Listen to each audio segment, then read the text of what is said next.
Thank you, everyone, for joining us this afternoon. So Marco is a connection platform. We help companies connect their people through experiences, primarily offsites and retreats. And one of the things that we found as we kind of talk to people leaders and folks, practitioners in the space, is that we're all very much figuring it out, how to build culture and connection in this more distributed world. That culture is actually the collective consciousness of what a group of people says, feels, thinks, and does. And you all gave some really great examples before, values and beliefs, right? That purpose, that the way we do things around here. But it's also really made up of who we are as individuals and who we are acting as a collectively of those shared values and purpose. And that needs to be aligned to do great work. And so I've been studying remote first and distributed culture for 10 years.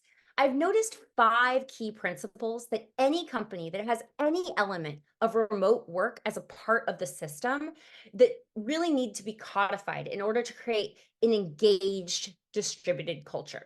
And those 5 things actually spell the word shift.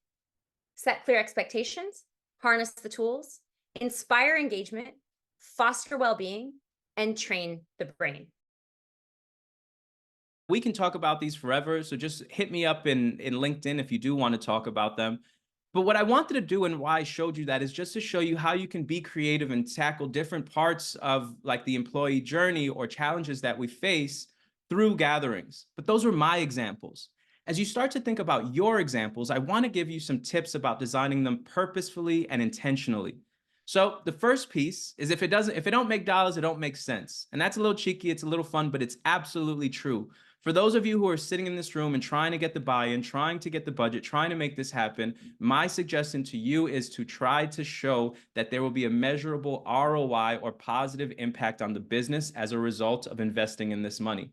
And how do you do that? Well, my questions, and I'll tell you in a second about how I partner with folks, but I like to be the 2-year-old in the room. And when I'm planning initiatives with folks, I like to ask why a lot. So if you're planning an initiative for social connection, my question is going to be, well, why? And ideally, I'll keep asking those whys until we identify your problem and the key, like the KPIs or benchmarks or the metrics, excuse me, that we can measure throughout the year to test the efficacy of our efforts with these engagement initiatives. So asking a lot of whys, really drilling down to the crystal clear meaning as to why you're gathering, designing your programming off of that, and measuring accordingly. And then the last piece is just listening, seeing how people feel about it, measuring, and iterating on that work. So there's kind of 3 ways we help companies really as a partner. The first is what we call the meat and potato. So that's kind of vendor booking and management, finding a property, kind of booking vendors, that sort of thing. Then the second is what we call itinerary design or experience design. And we like to say that oftentimes distributed work can feel like a long distance relationship in that if you only see someone a couple of times a year, each moment is really important, right? And it's investment on behalf of the company. So we help think of how do you actually maximize that time. And then lastly, we think the digital experience, whether it's kind of the RSVP flow, the pre and post event surveying is really core to ensuring that these are done well. So we help with those 3 areas.